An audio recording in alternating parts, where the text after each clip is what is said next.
Lori Evers, who is without voice today. Subcommittee members Marilyn Newman and Cynthia Richardson and Karen Miller are here. Marilyn and Cynthia will be helping us monitor the chat today, along with Allegra and Ken. The National Security and Technology Committee, aka NTSC, oops, it's Technology and Security, sorry guys, will be running this program. But before I hand it off to them, I do have a couple of notes. First, this is the second of 3 scheduled enrichment sessions for first and second year local coordinators. The first was preparing for tax season. The recording of that presentation is available on the Tax Aid events calendar. If you don't know how to find that calendar, Cynthia will put the path to get there in the chat, and you should be able to get it out of there. You can copy and paste from the chat into your own document or into an email. There will be another session in March featuring end of season procedures. Our tentative date for that is March 19th, same time. Please watch out for an invitation to that session. At the end of this session, Cynthia and Marilyn will put a link to the evaluation in the chat. Please fill out the evaluation. It's how we make these sessions better for you in the future. During today's session, please keep yourself muted and your video off unless you are speaking. We'll be holding questions until Allegra says you can ask questions or till the end, but please feel free to put questions into the chat as we go. Some of them we can answer right in the chat, others will wait until we have a place to stop at the end. My phone number is also in the chat. If you're having connectivity or sound problems, please text me. I might be able to help you resolve that. We are very grateful to have our friends at NTSC delivering this information for you today. I'll let them introduce themselves. It's all yours, Allegra. Okay, well, thank you. And welcome, everybody. We're really happy to be here. I am joined by my colleagues, Ken Dowell and Pascal Miller. There's our states. My name is Allegra Hamer. Just talk a little bit about why we're here. The NLDC leadership, they compiled a list of TSO technology and configuration topics that LCs have requested. And since I'm the NTSC, see, I do it too, Amy, I'm NTSC liaison to NLDC, Lori and Amy asked if we might be willing to do a presentation about some of these topics. The purpose of this presentation is not to make you experts in TSO configuration. Our goal is to provide awareness of where technology intersects with tax preparation and site management. Next slide. Oh, you got this already. Okay, you already, here we are. Just so you know, all 3 of us are LCs in our own right, as well as members of the NTSC. So we know where you're coming from. Okay, so what we'll cover today would be the agenda. Thank you, Ken. Okay, so this is our what we're planning to do today, and you'll notice there are different colors. Those different colors are which of us is going to be presenting. So what we're going to do is I'm going to talk a little bit about resources. I'm putting them up front instead of at the end. Ken is going to present on the overview of TSO and the e-filing process. Then I'm going to present a live demo on configuring the site and adding preparers. And Ken is then going to pick up tags and other items to help you manage, track, and print returns at your site. After a break, Ken is going to do a deep dive into reports available from TSO and how to best use them to manage your sites. And then finally, Pascal will wrap everything up with the TSO customer portal. We will have time for Q&A before the break, and then after Ken's report section and at the end. Please hold questions until that time. We will be monitoring chat the whole time, and we'll answer questions there as appropriate in the interest of time. Okay, move to the resources slide, please, Ken. So the first resources are the NTSC documentation. Please note that some of these are works in progress. It's very close to the tax season.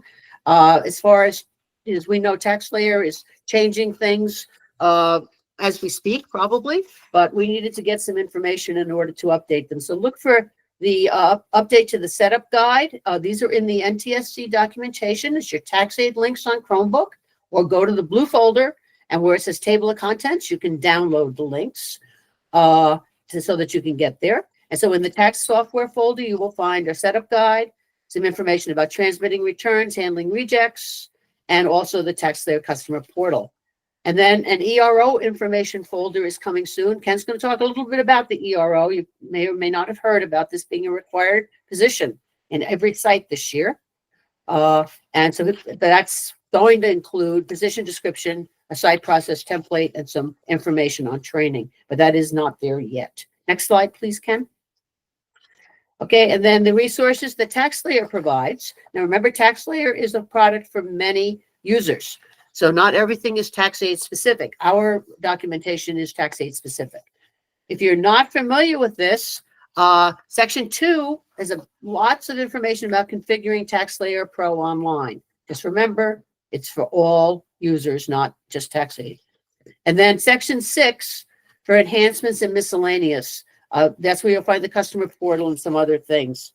And just a reminder that Section 3 that looks like it might have useful information about configuration and everything else is for the contingency model, which TaxAid does not use. That's the standalone model off the internet. So although it looks interesting, we can't use it. Okay, I'm going to introduce Ken Dowell now, who's going to provide the overview of TSO and where NTSC fits, and a brief review of e-filing and the new ERO requirement.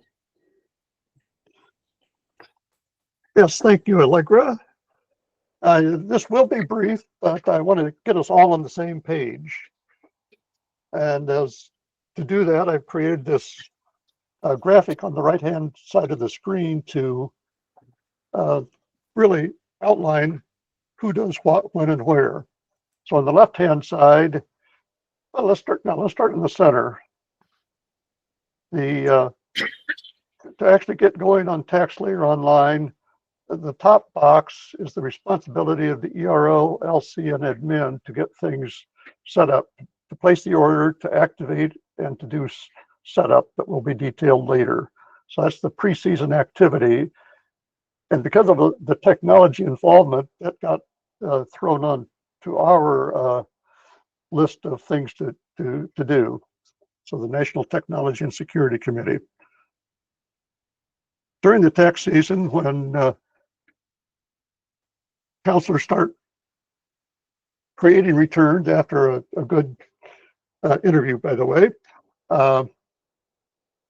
all the operations of TaxSlayer and the whole process of preparing a return is under the purview of the National Tax Training Committee. They've done a wonderful job creating all sorts of state-of-the-art resources to make our life easier. Once the whole tax preparation, tax preparation process is concluded and a good quality review, the taxpayers signed it, and it's time to actually transmit. That gets us into the third realm of TSO, which is managing the tax returns and all the post-season activities of closing down for the season. And again, that refers back to the NTSC. If you don't mind, I'm going to actually use the acronyms now that we've defined them, and get into another definition that you need to be aware of, and that is, what is an ERO? Actually, there are three different uses of the acronym. They're related, but they're different. IRS considers an ERO to be an office, the organization that actually prepares and electronically submit returns on behalf of taxpayers. And you see the implementation of that in some of the paperwork. The 8879 form refers to and documents the office, which is usually one of our the host for each site. Within TaxSlayer, they use the acronym ERO, but it's really centered on and considering each site. And they do use our site identification number to separate and distinguish between the different EROs, the different subgroups, and we'll get into that in a little bit later. But it's implemented a little bit differently. It follows the IRS organization, but there are some operational differences that we need to be aware of. And then finally, TaxAid has adopted that same acronym, the Electronic Return Originator, but when we're in TaxAid world, we're usually referring to the volunteer who makes sure all the returns are filed.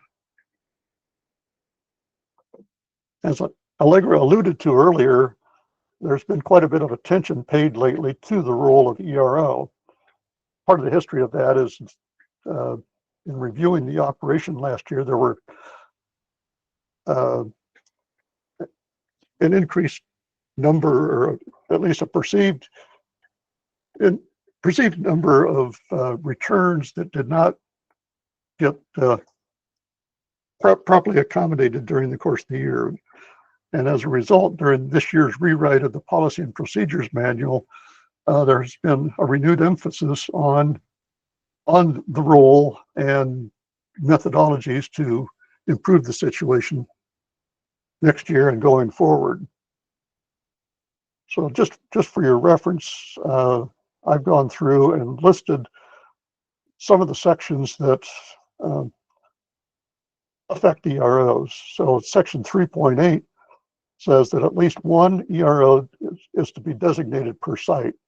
It turns out a number of sites, if you were to do a study of all the sites across the country, a lot of the sites are smaller, and it often boils down to an LC/ERO/admin running the shop and 3, 4, or 5 counselors. So one of the purposes of requiring an ERO person being designated per site is to try to get more eyes on the process after the return is transmitted. To facilitate that, section 6.16 was added, that now, under the guidance of the district coordinator and local coordinators, we do need a written procedure of how returns are tracked per site. And as I'll talk about in the next slide, the way the sites operate is different.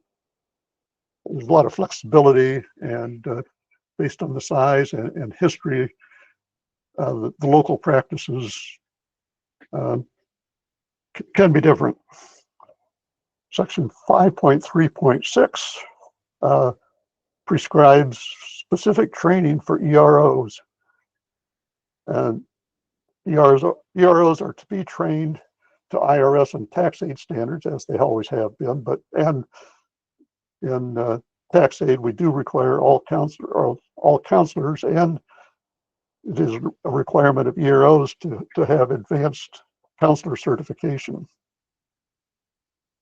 Training is to be separate from counselor training, and it is specifically mentioned in the policy and procedures that the TRS, TCS, TCs, and instructors that are generally in place for counselor training may assist. And to pull all this together, we are at NTSC working to create a training program, and it's coming, but it's not here yet. But it's definitely on our radar. The only other thing I'm going to mention with regard to an overview of the ERO process is really an acknowledgement that the way sites work can vary from site to site. When I first started 11 years ago, the office I was in used peer review process, where the counselor would do the initial interview, prepare the return, and then you would basically switch chairs to do the quality review. And then when you were done, you would switch chairs back, and the original counselor would do the final paperwork, get the signatures, and move on. After the first couple of years of my experience, it was decided as the site was growing that we could, and it was beneficial to have dedicated quality reviewers. And then you've got the option of either the quality reviewer doing the final report out to the client or turning it back over to the counselor. So room for variability there, but at the end of the day, you get at least the taxpayer signature approving that everything is good and ready to go. I am aware that some sites, maybe the majority, I don't really know, I haven't interviewed, but will have either the counselor or the quality review person can go so far as to mark complete and actually transmit.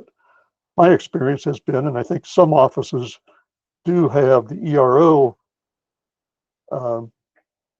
in the loop to actually mark complete based on different tools we'll be talking about shortly to come up with complete and then transmit. So there's no right or wrong way. It's really just how the processes have worked based on the site and the personalities involved. My personal opinion is the ERO being involved in the determination of complete and the transmittal, I think adds responsibility. It adds another set of eyes to possibly do a quick independent reality check and be attuned as to every return that's coming through, because especially with the re-emphasis on making sure nothing falls through the crack, that may be, again, depending on the culture of the site, may be an important addition. So that's really a high-level overview of the e-filing process that we're talking about.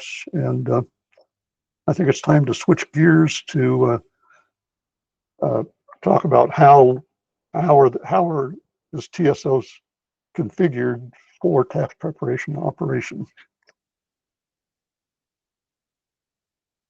So, yeah, Allegra, you prepared to take a look online? Myself. No, I keep muting myself again. Okay, there My you go. Chromebook is so slow. Okay, I do have a question in the chat that I just want to say. Oh. TRS is training specialist, TCS is technology specialist, and TC is technology coordinator. You used it in the slide without defining the acronym. Yeah. Okay, so I'm taking care of that. You can go to the slide about the configuration slide. Okay.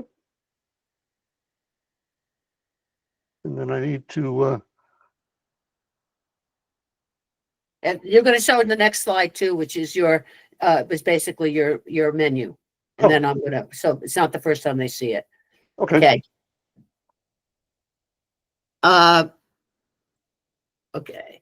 All right. So I'm going to be doing this as a live demo, but before I just start, configuration, just so we know what it is, where there are settings that control how TSO behaves for your site and provides tax preparation options. Configurations at TSO are done at 3 levels. The first 2 are probably done by someone other than the LC in your state. It's often the TCS or their delegate. I'm going to demonstrate those 2 levels very quickly so that you know what the settings are that are involved at each. But the ones we're really going to be looking at is the LC configuration, because that's what you guys are. But for some of you, these other administrative functions, configuration functions, may fit within your role.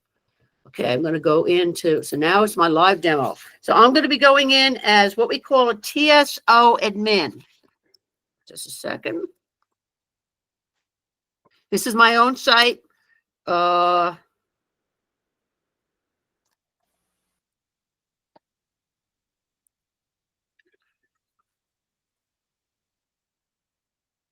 And so and this could look very similar because you can't really tell. You're not sharing with us, Allegra. Oh, I'm not sharing. Oh, darn. It's nice to share. I'm sorry. I'm going to have to close it, probably. Oh, maybe I can do this. Here we go. Share. Wow. There we go. Good. Share.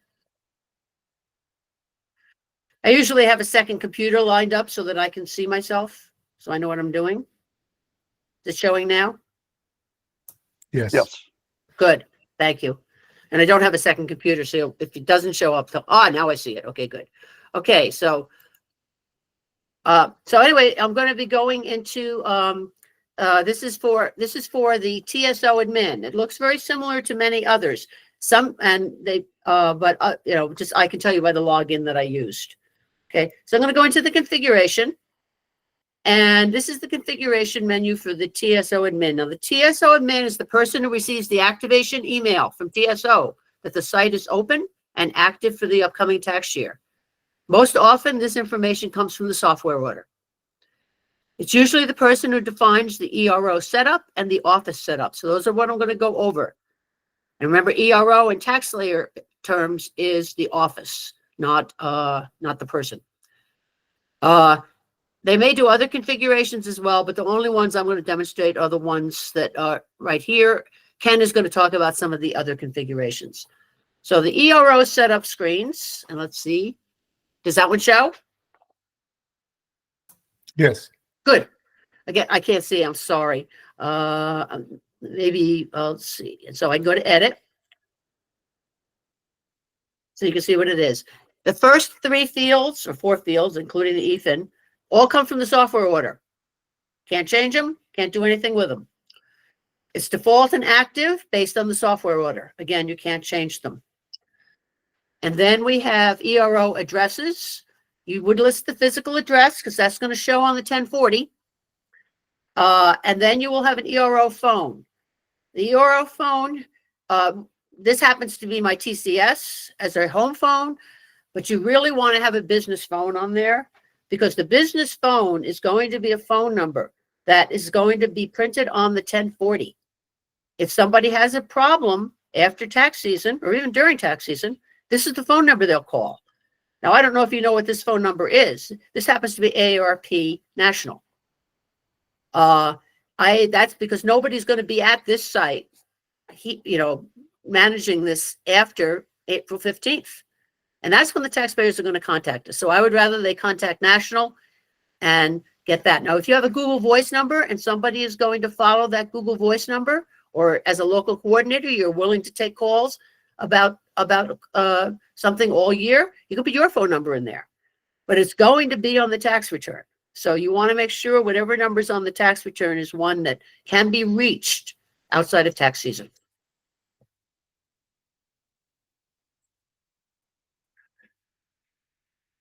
Okay, so there's not much in the ER. I mean, most of it comes from the software order. That the biggest issue there is putting in a phone number.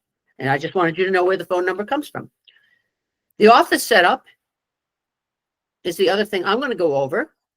And again, this comes generally from the software order. However, while you can't change the software order's name, office name, although it appears you can, you shouldn't. In here, you can change the office name to be something that's clarifying. So say you wanted to, for some reason, this is what appears at the top of your menu when you go into your site. You saw Midtown Lusac on mine. If you wanted to change it to be something else, you can. You can edit this one. But it looks like you have a lot of space over here. You only have 40 characters. So it can be difficult. Remember, the tax layer is a commercial product as well. And so when they do these, that's why they call it offices rather than, tax sites. They have things in there that we don't have any interest in or need for, such as the bank or sales tax percentage or anything for their invoices. The SIDN came from the software order. And then we have some options, and this is why I want to show you this. Some of these options can determine what is showing up on your return. So if you wonder why things are happening, this could be why. I have ours set to be return completed. It could also be return created date, or do not print the date at all, or current date. I found the most useful one for what we were doing was the return completed date. But again, it's up to your site. The signature on the 8879. There are some options. You don't want to have the preparer name on the 8879. You want to have the ERO name. So this is what you'll want to use. And that's, again, because it's a commercial site, they have some other options. In the office configuration, we also have the ability, I don't know why print digital signatures on 1040 is there. It doesn't print signatures on the 1040, but if you check it, it doesn't make any difference one way or the other. The 8888, you know, that form for splitting refunds, display summary using 1040 view as opposed to a list. Hide preparer name on the 1040 print. Again, TaxAid has said, you must do this. Please do not have the 1040, the preparer name show up anywhere. The firm name is the ERO name, and that's what's going to show on the 1040 print as well.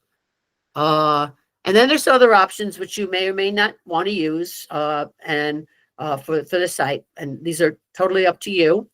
But I would say do not use verification of IP address, because that sounds like a great way to secure that only certain machines can get on your network.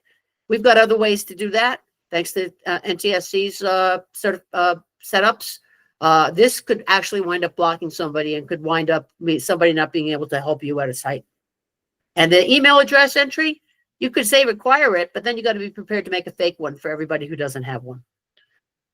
The office designee, I don't exactly know what that meant, but again, we have the addresses. These addresses don't go anywhere. These are FYI only. So there's physical address here, and the office phones are FYI only. And so they don't even really need to even be in here. It gets the stuff from the ERO setup. Okay. So that was a very quick so this is the tax TSO admin. This is from the software order, the primary person that TaxSlayer thinks is the administrator for the entire site. And I know I'm going very quickly, but you're going to have a recording of this. So, okay. Next, I'm going to go into what's called the group admin. And let me get my notes here, so I'm make sure I say everything.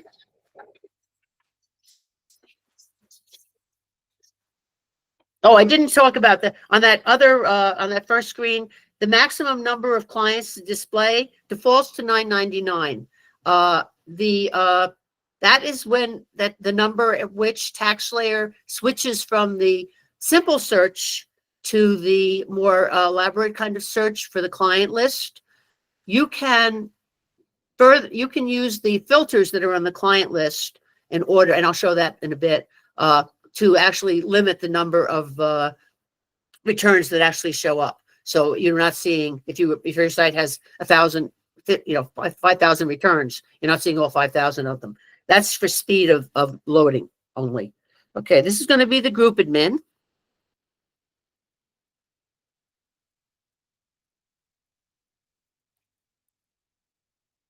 Am I still sharing? She says, hopefully. We can only see your log. Thank login. you. Okay. Yeah. Okay, so the group menu, now just so that the multi-group administrators can create statewide configurations and push them down to the sites within that group. The group is defined by operations staff at TaxAid and usually contains up to 50 sites. If you have 50 sites, I don't. Some states will have more than one group. I think, Ken, you have more than one group. The selection of this, probably Massachusetts does as well.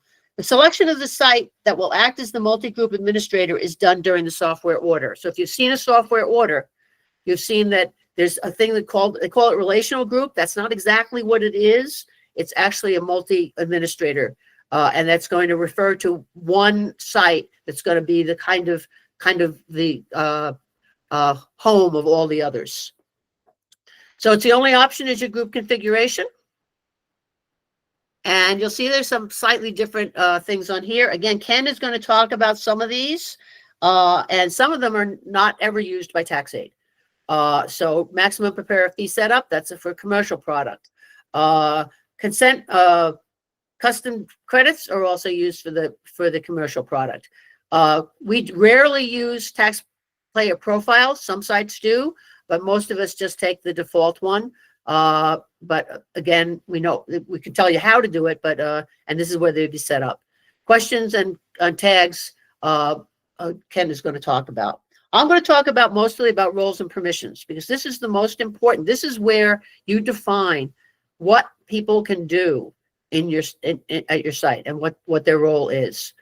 So I'm going to go down here. The roles assigned to the office, all these ones that are in capital letters came from TaxSlayer. Can't edit them. You can view them, but you can't edit them.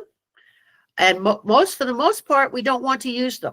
And the reason we don't want to use them is because except for a couple of them, the full social security number doesn't show. And if the full social security number doesn't show, the bank account doesn't show either. They're tied together. And since we have to initial the bank account on the 1040, we kind of really need to have either I think it's I can't even remember which one it is. I think it's super user has this ability, or you make your own that does have this ability. And that's what we've done in Alaska. And I think probably other sites have done this as well. So here are our roles that are specific to our site. And you notice because we did them, we could delete them, we can edit them. So I'm going to show you, I'll just show you one of them. So for example, this is the LCERO. Now we only have one right now because we're very tiny. But we may be breaking that out and make an ERO role. But here are all the permissions that exist for that role. And it all tells you, about the, let's see, so it tells you about what they can do with a tax return, what they can do with preparers. So you're an LCERO. So you're going to be able to assign roles to users. You're going to change the preparer assigned to a tax return if you use that. You're also able to, some of you are able to transmit the returns to IRS, but if it's decided that LC is not going to be the one to do that, you would uncheck that in your specific role. There are deactivating returns is something that is reserved to an LC and not into others. The client list, the ways to look at the client list.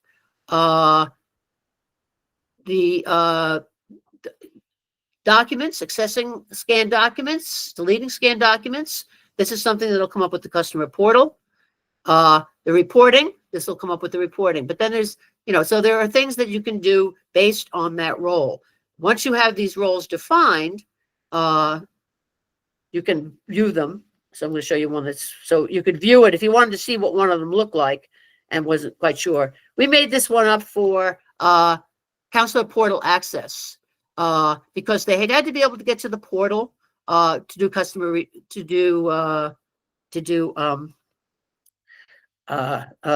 portal, but they weren't going to prepare the return. This was just a scan, mostly to scan in, and so they had to be able to create. If you know the process, you have to be able to create a tax return in order to be able to scan documents into it. So this has been limited. There's a whole bunch of things that have been blocked off on this one. So you can look at these, by the way, in your own LC menu, and I'll show you where you can look at these. You can see how they're set up and what's going on with your site. I think roles and permissions was all I was going to do here. I'm going to let I'm going to let Ken talk about the rest of them in the interest of because he's already prepared for it. So now I'm going to show you the local coordinator.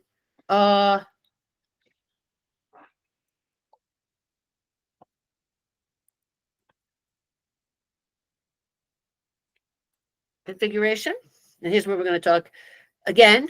Most local coordinators are going to look like this. Some local coordinators are not tax counselors. Therefore, they would have, their particular role would have not had these menu options. If you're not a tax counselor, you cannot do these things, the first three things. But most local coordinators are also counselors. Okay, so configuration in here. You have, these are the things that the local coordinator could configure. And Ken's going to talk about print sets. He's going to talk about question templates. He's going to talk about report customization. The roles and permissions, if you had to make a local user role, you could do that here. And then tags. But Ken is going to talk about all of that. I am going to specifically talk about preparer setup, because that was on the topics. So this is the preparer menu right now, the current preparers at my site.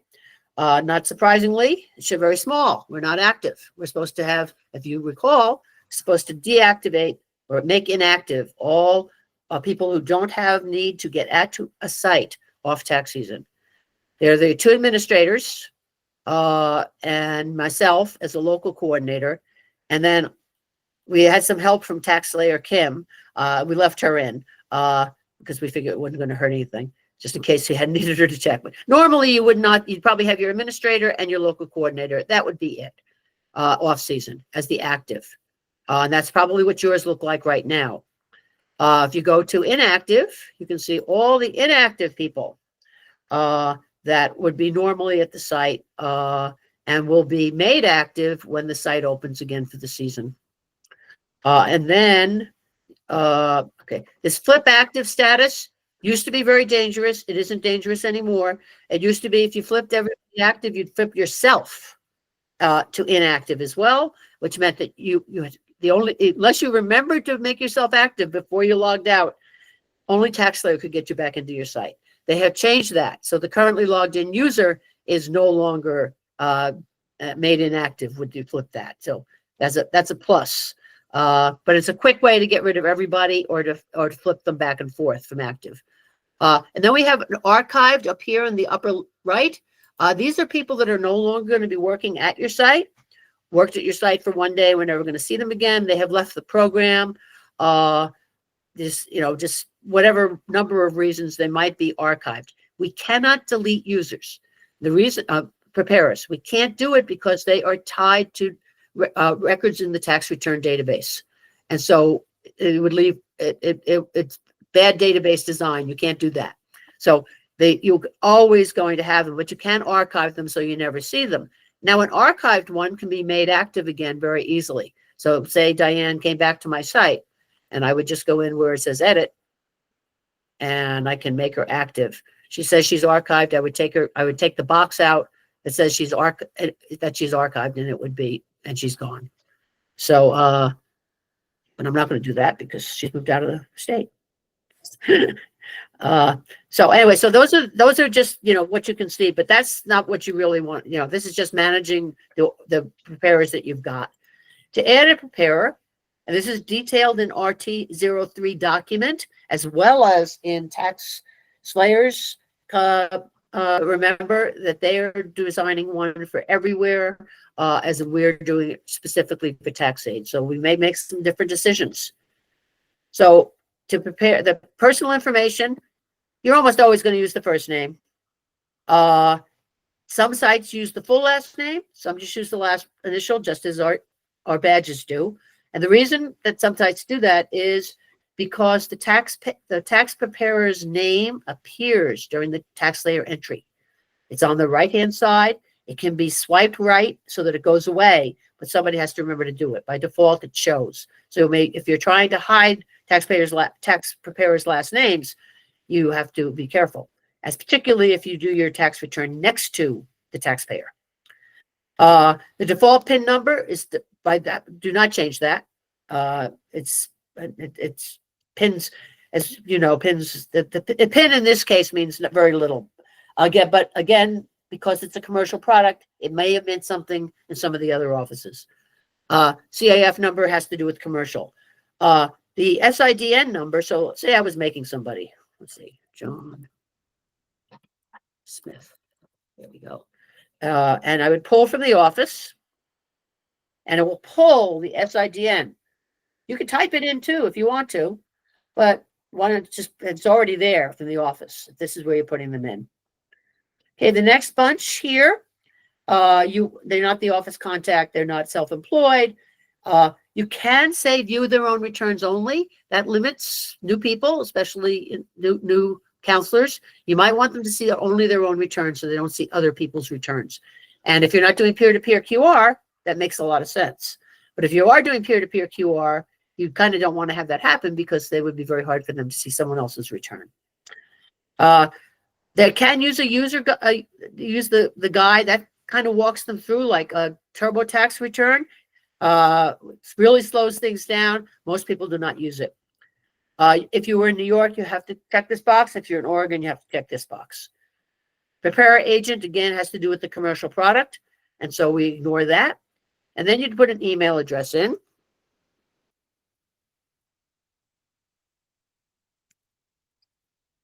And it doesn't matter because I'm not going to save it. And so it just has to be in the right format. Email is required. Cell phone is not. And you would always allow multiple accounts to use this email address, even if you only have one site, because where this account was created the very first time is the only place you can check this box. And if you have a counselor who moves into your state and you have no idea where she was first created, or you have to get a tax layer. Tax layer can override this for you. It's just, it's a support requirement. But so just get in the habit of just saying allow it. They can't do it by default because it is a commercial product and the commercial product doesn't want this. Cell phone is optional. It's used, both of these fields are used for the multi-factor authentication. One or the other. You probably noticed there is one or the other. If there is a cell phone will be listed. If there's no cell phone, only the email address will be listed. And again, if you put a cell phone in, allow multiple accounts to use the cell number. The username has to be unique across the entire tax layer universe. And I don't know what that universe is, but it's probably better than 60,000 people now. And so coming up with a unique name could be difficult if, say, your name was John Smith, like mine is, my example. So most sites do is use a combination of the name and the location, either written out alpha or just with the site ID number. That's what we do. So I would, in my case, mine would be Smith J 1021. That's how, and I haven't run into a conflict yet. It might eventually happen that it is, and that's when you put an A at the end or something like that. Password, just use any 10-character password that you like. It satisfies the complexity requirements. You don't want to, because you're not giving them their real password. They are going to create their own the first time they log in. I use taxes 24 exclamation point with a capital letter, all lowercase, number, and a special character, and it works. And then you make it active. It comes up active. It assumes if you're making a preparer, you want it to be active. And then you go down here to assign a role. And again, remember the capital ones are generally, and of course, by the way, I did LCERO here. That's also capitalized. But what you want to do, so we're going to make this person a counselor. But if you're not sure, here's where you can see the definitions that I mentioned. So you can go into any counselor or preparer and see what these things can do, and you can understand how the roles and permissions differ based on who you are. So this is something that you can do with any preparer you've got right now, and you might find that instructive. Don't leave it blank. If you try to leave it blank, it's not going to like it. It's probably not going to let me continue because I don't have a password. Yeah, it wants a password first. Okay. I'm going to try to continue here. It gives me a warning. There is no role assigned. Are you sure you want to continue? You don't want to continue. The only person that should have no role assigned is the TSO admin, and very often that has been changed. When the TSO admin is first named by tax layer, they have no role. But usually after that first time, they have been assigned a TS admin role after that. So you don't want to do that because that means they can do anything, and you don't really want to do that. So you're going to cancel. But it does give you a warning. So that is basically it. I'm obviously not going to save John Smith. I don't want him. But I think that covers how to create preparers and how to manage the preparers at your site. Hope that takes care of that. And as I said, Ken will be going over all the other configurations that you as a local coordinator would be able to do. So I'm going to sign off, Ken. I'm going to be turning it over to you. All right, very good. Thank you, Allegra.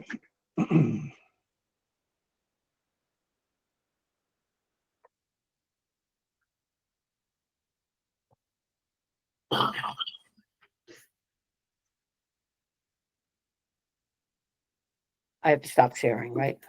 Nope, I was able to bump you off, so I am also. Oh, well, okay. And I'm bringing up the slide we talked about before just to get us oriented. And as a reminder,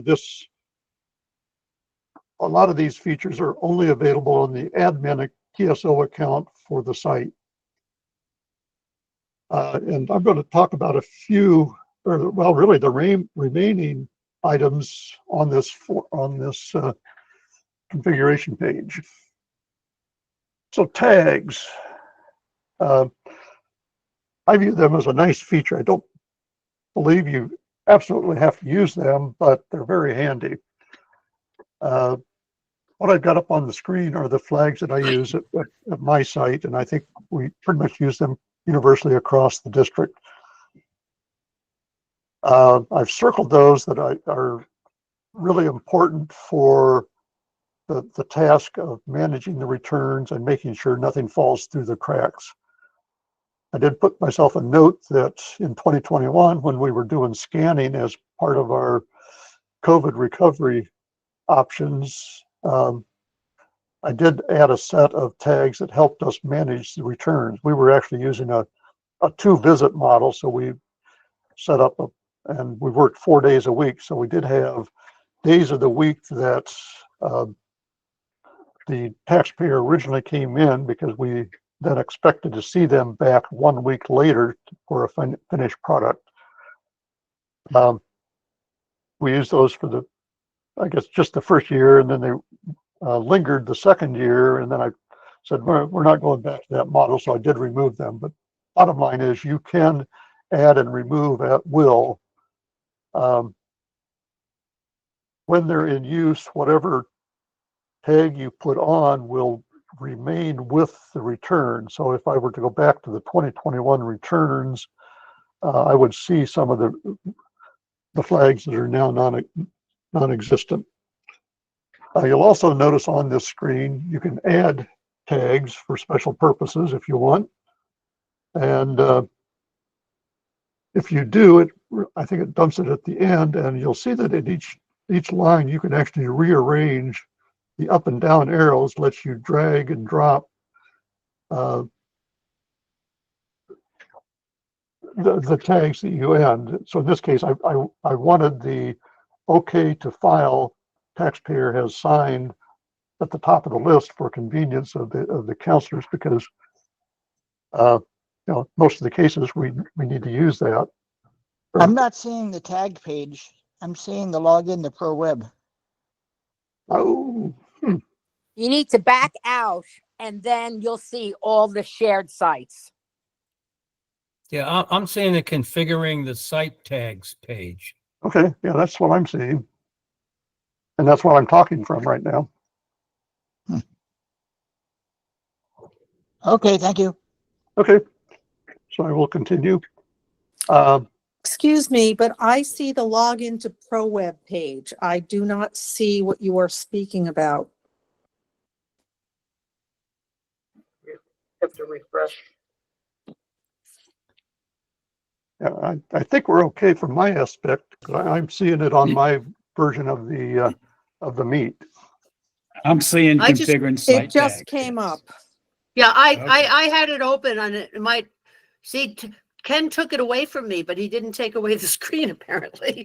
Okay, I got rid of the screen. Okay. Oh, so I should have let you get rid of it before I took over. Okay, You're okay, Ken. I see you fine. all right, very good. I will continue. Well, as you know, when you're preparing a return, if there's any exception or anything that the quality reviewer needs or the ERO later in a return, you do need to put in notes. These are optional, but I see that they're a very big advantage to let you identify returns that have some outstanding issue. If they're incomplete or on hold for whatever reason, that lets the ERO manage them and make sure that they don't fall through the cracks. And then we also use the out of scope deactivate a return just to facilitate the conversation, because not everyone can deactivate a return. So, and in most all cases, the ERO will refer to the notes in the return just to make sure they know what's going on and to take the appropriate action. So they're easy to set up, easy to use, and I encourage you to consider it, especially as one of your roles of tracking the returns. Make sure they're complete at the end of the day. The next configuration area that you wouldn't think you would need, but it's called questions, add questions.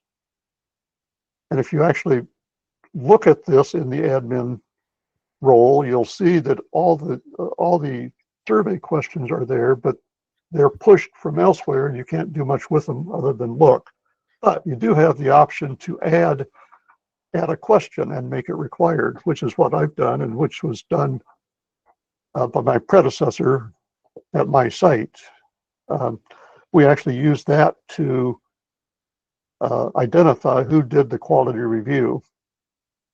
So the way to do that is, and I think all the tax aid required survey questions have a TA and then a numeral, which facilitates actually presenting them when you're preparing the tax return. I wanted the question at the very end, so I just called it TB1.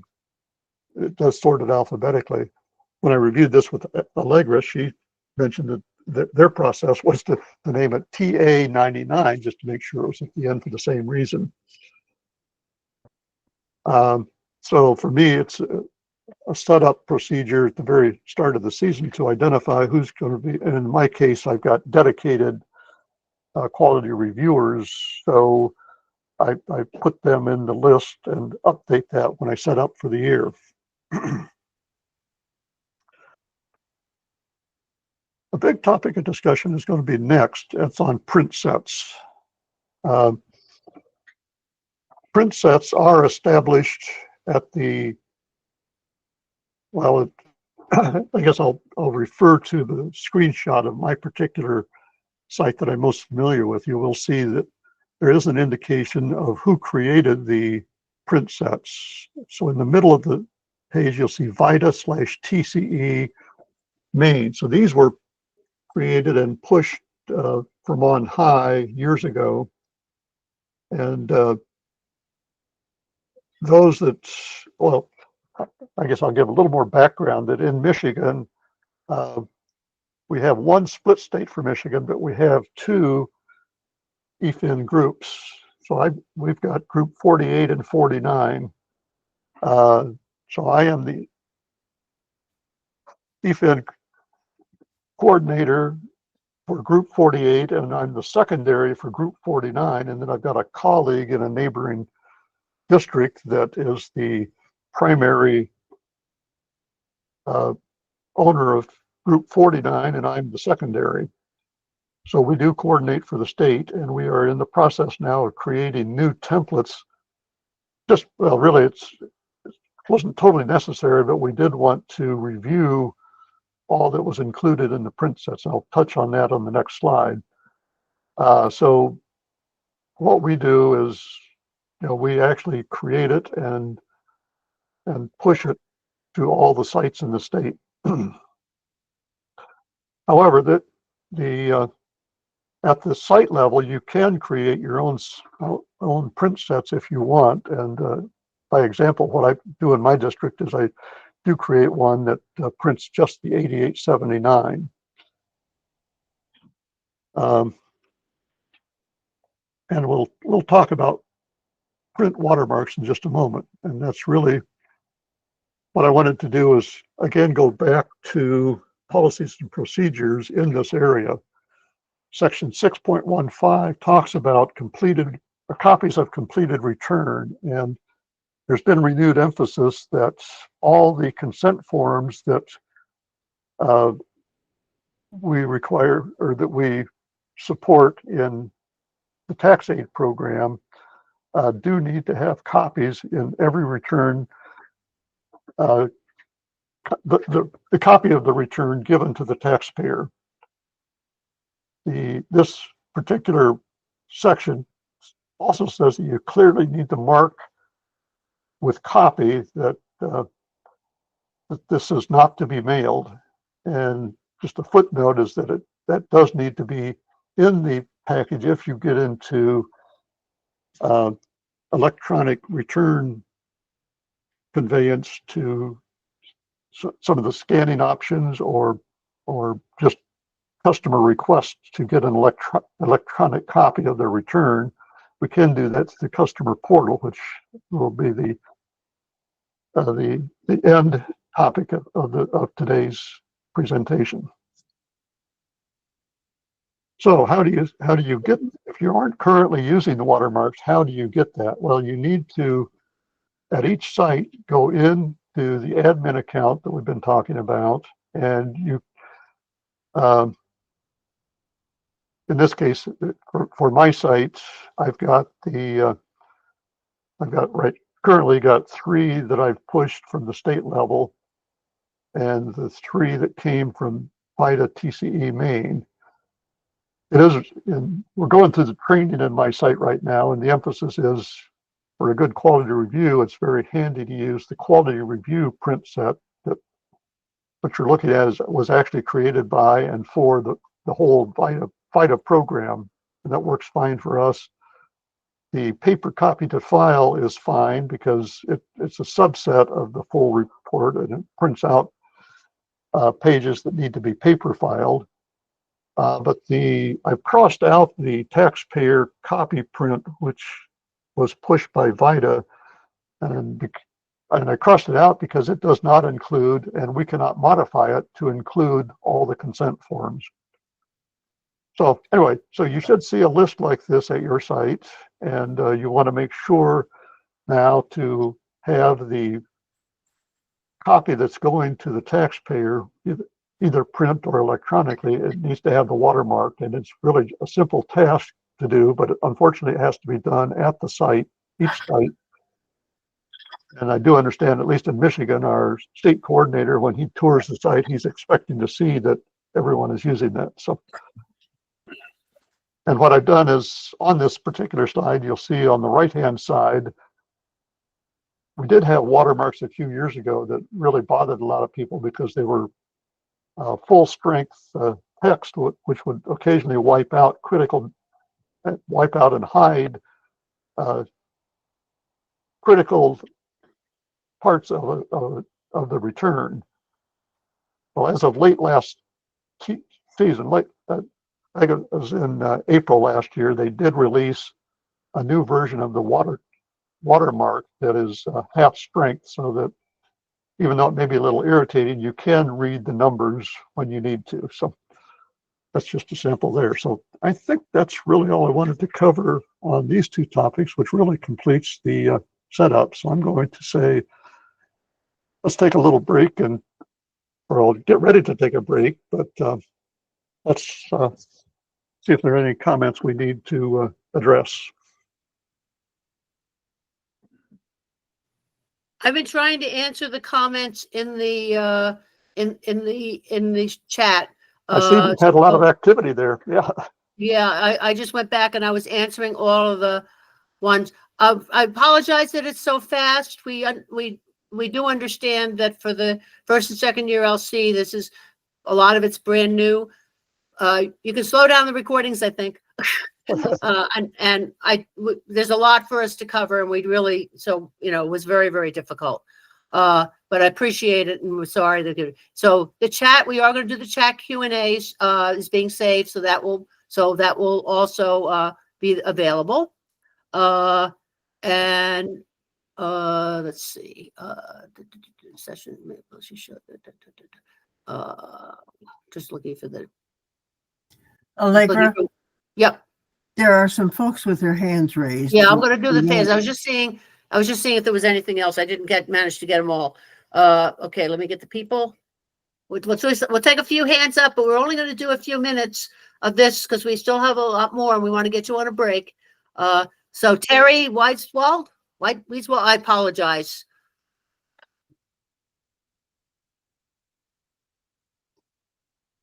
You lower your hand. Could you unmute yourself and say your question? My mistake. Okay. Dennis Gamble, unmute yourself. Yeah, quick question. Are notes and tags the same, or are both of those kept forever with the return? They are both kept. They're not the same. I mean, notes are, you can insert really anywhere in the tax return. And then when you go for the final e-filing section, all the notes that are entered by the counselor or quality reviewer show before you do the final acceptance of the return. And they do remain with the return forever. And the tags likewise. Okay, thank you. Okay. Next question from Paul Killeen. Mute yourself and ask your question. Unmute. Pressed to service as an LC late last year, right before the season began. I got through the season fine, although I would have liked to have known more about the job. What I'm confused by is, as I follow you going through these various screens and functions, isn't this already set up for us? Aren't all of these choices, like the print sets, already done for us when we come in? Yes, they have been. And generally they are already done. What we're doing here is awareness, because it isn't always what you expect. You may be sitting there saying, why can't my print set do X or Y? You need Right. to, that's why I think it was for an awareness. But yes, TaxSlayer's been used, this is what, its 8th year? Certainly these things were probably set up. And if they're working for you, it's more awareness issue for you. Okay, you've put my mind at ease then. Good. Go ahead. Much of this I couldn't figure out why it related to my job. But a second related question. I am in an area in which the district includes, let's just say 6 separate offices, all of which have their own numbers, but which are organized as a single district. I have never entered any information about counselors or assigned anybody a role, because I believe that the person that I report to does that. Does that make sense? Yep, it certainly does. Okay, that's all I need. Thank you. Yeah. Yeah, there are multiple ways to get to that, to get to the answer. But yes, it's if you've never had to do it and you are doing tax returns, clearly somebody's doing it. And sounds like it's that person you report to. Great, thank you. you. Okay, one more question, Gerald, and then we're going to take a break. Yeah, do the print sets, or not the print set, does this watermark print on the vouchers? If the vouchers I've seen are at the bottom third of the page, and if you remember from the graphic I just had up there, the watermark is in the top half of the page. So it's on the instructions, but not on the voucher itself. But I am considering creating probably for the state, it's an open issue right now, to see if we can print the vouchers with, just have a small print set of just the vouchers and turn the watermark off. But I'm not sure that's going to work. I've got a hint that it's not going to work. So. Okay, we're going to go take a break now because we really do need to stay on time. We're running a little bit late. I'm going to continue to answer questions that are in the chat during the break, and the chat is going to be saved. And I'm putting the person's name so you can kind of line them. I thought you could just say reply right at the person's name, but you can't. So I'm putting the person's name to try to follow up. So I'm going to keep doing those as much as possible. We will have another after reports. We will have another Q&A session, and then at the end, we'll have a Q&A session as well.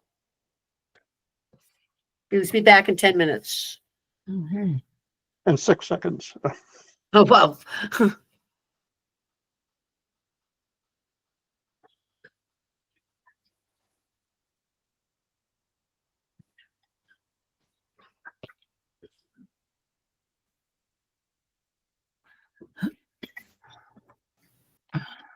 Thanks, Allegra. I admire your multitasking skills as you are answering questions out loud and in the chat at the same time. Yeah. Yeah. Oh, yep. So I think I caught up with the ones that I had answered. Okay. And now I can do the ones that I. Too bad. Yep. Let's see. Richard will not be. This is Dennis, and can you tell me how to take my hand down? You just click on it again. Oh, It's a toggle. Now you've just raised it. Click on it again. It'll go back down. There you are. Very good. No okay, I'm problem. still up there on the list, though. You're up Yeah. there on the list. Yeah, I'm the next one on the list, but I was meaning to take it down. We're not seeing it. We're not seeing it, so okay. yeah. So you're good. Okay, And thank you. For future reference, if you have your hand up and you start to talk, it takes your hand down. Ah, Ah, okay. Now Carolyn is up. Carolyn, test our theory by talking and your hand will go down. Okay. Can you just use a rubber stamp that says copy? Do you have to use the watermark? No, you don't have to use the watermark. Copy is fine. Some people wanted to use it so that every page has it. I personally, at my site, have a stamp that says copy, and it's only on the first page. On the 1040 or the usually my Oh, we top. put the 8879 on top, so Yeah, that's where it says copy. And yep. Okay. you know, yeah. So mostly we just say you do not have to mail anything, and this is your copy. And we try to make them hear that. Yeah. Okay. Thank you very much. So. And Carolyn, your hand made me a liar, so I guess you'll have to click it to make it go back down. Thank you. Thank you.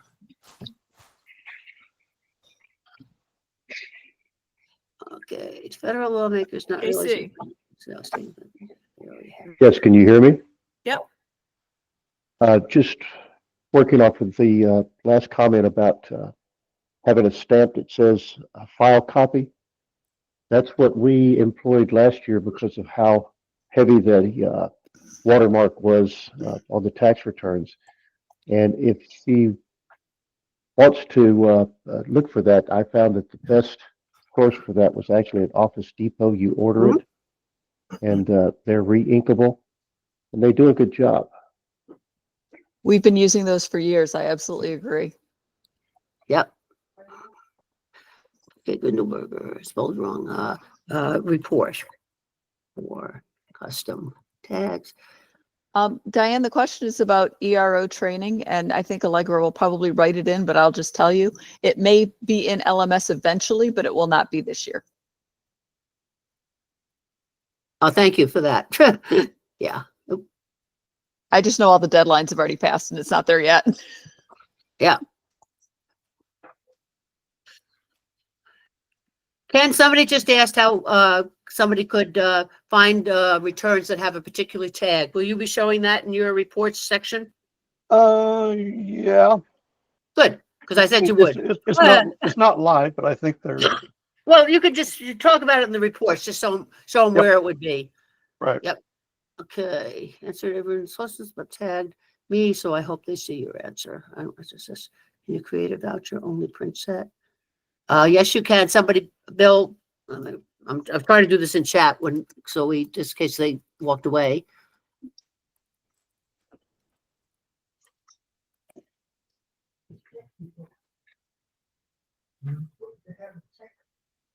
Okay.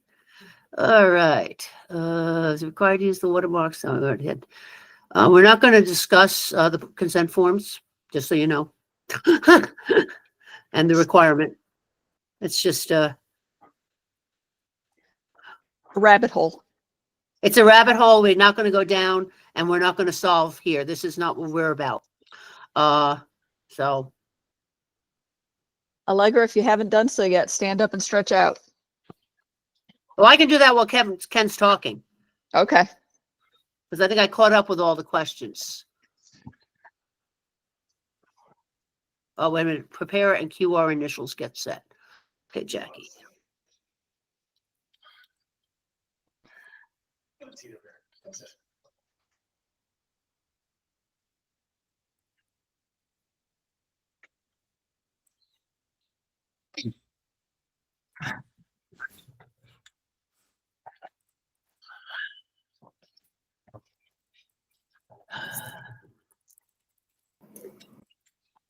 I just threw a question in the chat, but should I ask out loud instead? Sure, sure. And I haven't caught up to it. If you're still going through the chat, I'll wait. I wasn't sure if you. Well, I'm trying to go through, but it's very difficult. I thought you could just hit reply on messages, and then I'd know where I was. Instead, I have to put in the person's name and then go figure out where I was before I do that. So sure, if you put one in and I haven't answered it, please go ahead and ask me. I just was looking for comments on like best practices and reasons for doing 2 separate logons, an admin versus a preparer logon, versus just having admin privileges with your main preparer logon. Yeah, I used 2 different logons. I don't know if you noticed that. I logged in with one of them. It was my group admin, and the other was my local coordinator. And if I wanted to log in as a scanner only or something, I would make yet a 3rd one. So you can have multiple logins with different usernames. I guess my question is why? It's because your login is associated with your role. And so if you're trying to limit the role or you want to make sure the role is being what you think, then you would want to have 2 separate logins. So for example, an LC login who is not going to be transmitting returns might have a login that says can't transmit returns. But when the ERO goes in, and that could be the same person, it can control what happens in the tax return itself. So it's just a management issue, and it might work, it might not work. It's I hope that's. I know it's kind of nebulous there, but the real reason, that's. I don't want to get stuck on this. I just have preparers or LCs who prefer to just have one log on and not always be logging in and out. Yep. That's true. As long as you haven't given them permissions that go beyond what you expect them to be doing. I don't know what your role in TaxAid is, but so if you don't want them to be transmitting returns and you want somebody else to be doing it, make sure that there is a role that they can be assigned that only lets them review returns, for example, or something. I'm just making that up. But okay, so personal preference. Thanks. That makes sense. Yeah, there's no requirement for any particular one. But if you want to define the roles differently, if in the same person, then you would give them 2 logins. And Allegra, the question has come up, how do you give someone a second login? You just create a different name for them, right? Yep, just a different name. It has to be unique. Yep. So I could be Amy PSC admin, and I can also be Amy PSC preparer. Yep. And you could say the default one is actually the preparer. I mean, mine, I went by it really fast, but my one that I logged in it says admin Allegra. And it's or whatever it said on my username. I can't remember. And then the other one says and then the other one just says Allegra. So it's just yeah. Okay, let's see how many questions you can answer in 50 seconds. Sharon Davis. Hi, when and where will the recording be available for this? I unfortunately joined late. So scroll back through the chat. There are instructions about how to get to it. It's in the TaxAid committee calendar. Robert. Oh, you're gonna lose your turn, Robert. You need to unmute. Gloria.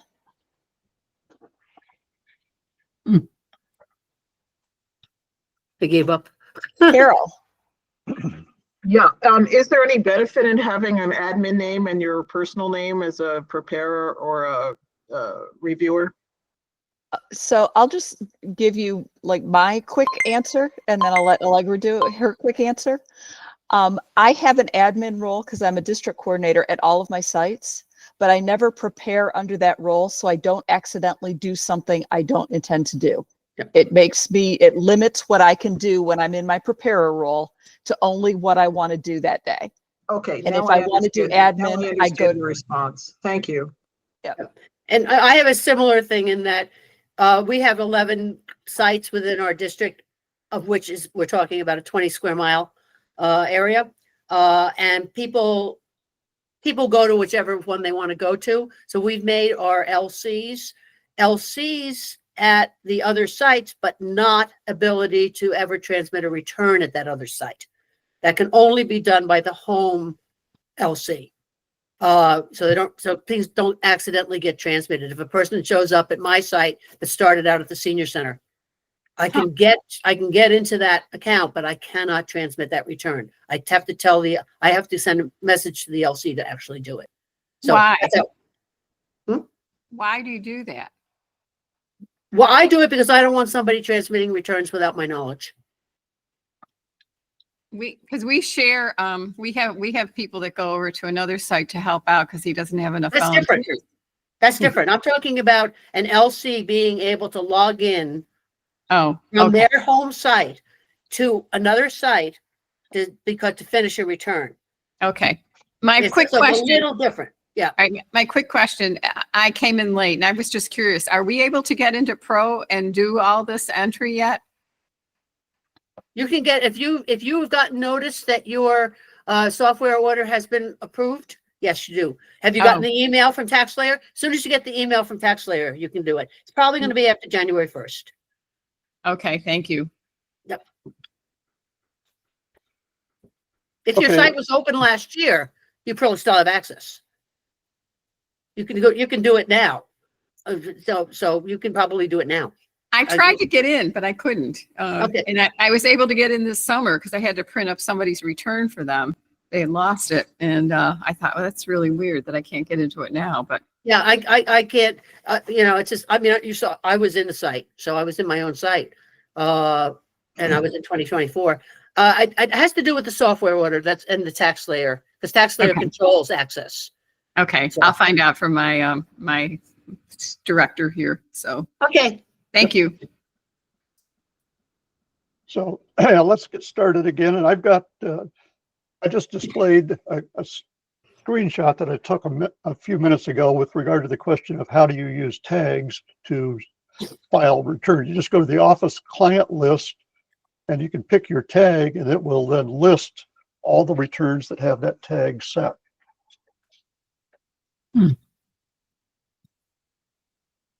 So anyway, I need to get back and get going here.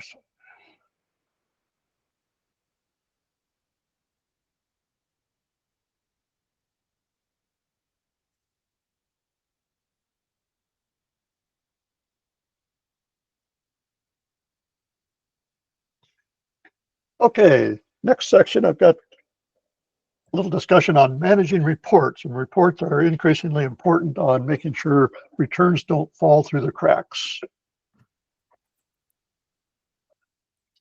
So I will tell you something that puzzled me for a little bit a few years back. At my site, I find a lot of use in the management reports. So one of my colleagues last year or two ago took on the role of LC at a nearby site, and he went and looked for the management reports and it didn't show up. So he and I looked more closely and determined that we needed to go through a report customization to find the management report. So at the management level, at my site, these are the reports that are available from the main menu for wider use. You'll notice that you can use the up and down arrow indicators to change the sort order, sort of, and I'll explain that in a little bit. You can delete them if you're not using the report. And then more importantly, you can find other reports that you can add to your list and for use in your district. So what I've highlighted on the screen is if you knew that you were looking for management, you could just type the word management in, or you could just, as the note says above, you can just click in the search box, and it will then give you a whole list of reports that could be added to your list. So by my count, it looks like I had 13 that are, most of those had been configured before I took the role of ERO. And then what I count looking when I put this report together is that there are 30 more report types that are available. So you might want to peruse if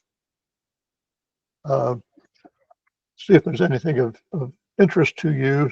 Some of these are geared for the commercial products and you would never need or want them, but you can go through that. What happens then in the normal, if you're in a normal TSO session as an ERO, an LC, or whatever that has access to the reports, you will have in your main menu a reports menu, and it will look something like on the left of the screen. There's a category for federal transmission reports, state transmission reports, custom configuration reports, and other data reports. It turns out the management report is buried under there, under the other data reports. And what I found out as I was preparing this presentation is that the list we were looking at previously obviously has some hidden attributes, so that when you click the plus sign for the federal transmission reports, I currently get 3, I think it is. Well, we'll look at that later. So what you have selected in the admin level configuration for reports, configuring the report section, you select them there and then you view them from your normal main menu and reports. So I think most of our focus will be on the federal transmission reports and the state transmission reports, and I've got details on that on the next slide. You can also explore the management reports. I've got a little more coming up later, but it's good for, especially good. I got to using it to be able to better track state returns in Michigan, and I found it's a wonderful data set for postseason statistics. And I'm not going to go into the details, but you can get all sorts of detail on AGI, age of your clients, and the cities they're from. These reports are very good for building relationships with your host. Most of our sites are city entities. In my district, I know in some areas of the country, the library system may be your host, but it does support our higher level goals of providing assistance, income tax return assistance for the 50 plus or 60 plus population and those with low to middle incomes. So just use that as a teaser to poke around there if you need to do some more postseason statistics. The main emphasis, though, I think for this audience for this time needs to be, how do you track returns to completion?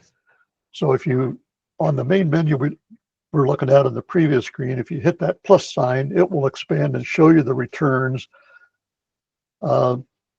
that you may be interested in. The rejected returns, I've just got a display. The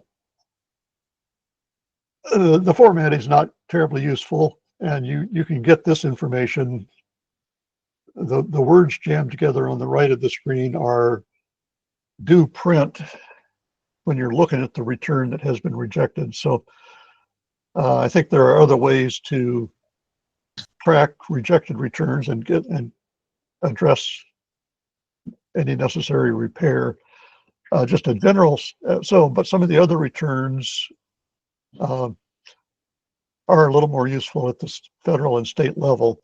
My footnote on this screen, though, is that it's often best, in my opinion, and the way I like to work, it's better to download and analyze the information in an Excel or in a spreadsheet format. So a lot of the returns or reports that are basically have too much information for display on a screen. So just take that as a consideration. One report that will be very informational for you, useful, would be the state returns not transmitted. As you can see, it's a good definition of name, prepare, and the status that associated with the return that was not transmitted. Now, in this particular case, everything that was listed as complete but not sent turns out, either for the nature of the return or because it was rejected, it was actually converted to a paper file, and that just doesn't show up here. The failed were actually rejects that were never resolved for a variety of reasons. The other configuration item or report that we addressed in the configuration items is the return questions. You can get the statistics that all your taxpayers, all their information. Plus, in my particular case, I added the quality reviewer question, and I've actually at the bottom of this screen showing you for last year the names of our counselors and the number of reviews that they are associated with. The other return, the return questions does give you a breakdown, and I don't really find this terribly useful, but it does. You can go taxpayer by taxpayer, and if you download the file, you can actually look at the statistics of what they reported. So these are the statistics that are used for some of the higher level reporting, district, state, region, and nationally. As I say, it's a topic that I think will be covered in more detail in the ERO training coming up. So I guess right now we can see if we got any. Yeah, Ken, I think I've been keeping up on the questions. Why don't we just go right to Pascal to get back a little bit back on time? Good, okay. And then we'll do all the questions at the end. Perfect. So I will stop sharing if Okay. Pascal's ready to jump in. Sure. There you go. Let me show my window. All right, so what I'm going to talk about now is about the customer portal and the different features of the customer portal. And this is intended as an overview, not a step-by-step instruction. So it'll give you a flavor of what are the capabilities and what you can do. And then if you need more information, there's a lot of very good guides available, and I will point you to the location of these guides. So the content of my talk is going to be when you should use the customer portal, and then the do's and the don'ts that you can and cannot do. And then we'll go through an overview, like I said, of the process of using the customer portal. I'm not going to go into too much detail, just give you some flavor of it. And then I'll also talk a little bit about how you can share the return and other documents with the taxpayer via the portal. And then finally, I'll show you that there's some management tools available. So I want to give you a scenario here that is probably going to happen more and more often as we go through the season and in future seasons. We see more and more documents that are transmitted to the taxpayer electronically. And we see sometimes a taxpayer that comes to a site and they forgot to print some of their document, but they tell you, well, I have a document, I forgot to print it, it's on my phone. Can I share this document with you? So that's the situation that typically you would want to use that you can use the customer portal to help you with that document. So this document can be on their phone in different location. It can be as an attachment to an email, but it can also be maybe that they can access a third-party payer and then find the document, a tax document on like a bank or a brokerage account or something like that. So there are a couple of things that you can do. So that if it's a simple form on their phone, so for example, if it's something as simple as an interest form, right?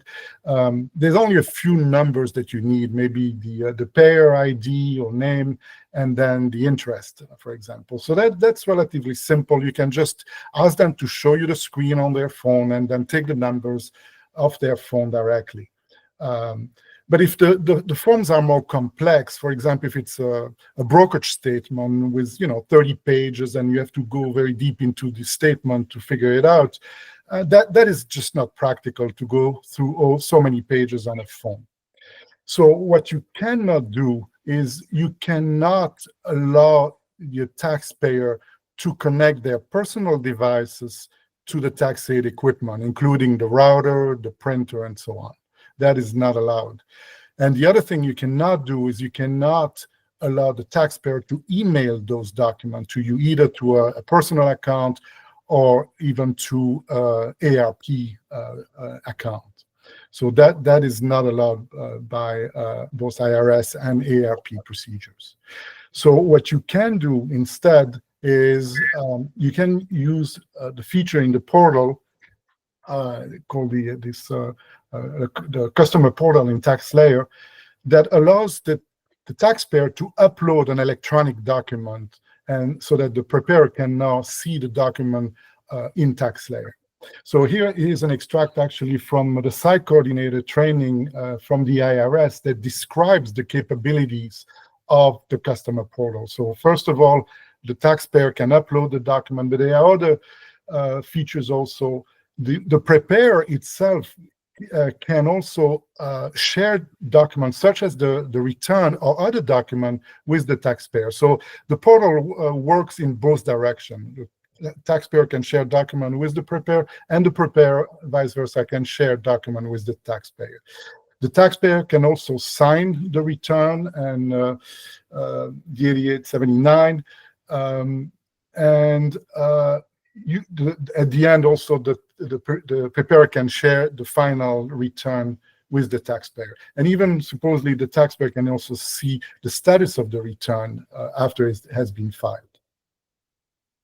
So there's very good documentation about all this customer portal in TaxSlayer. You can look at the TaxSlayer guide itself, and they also produce some video.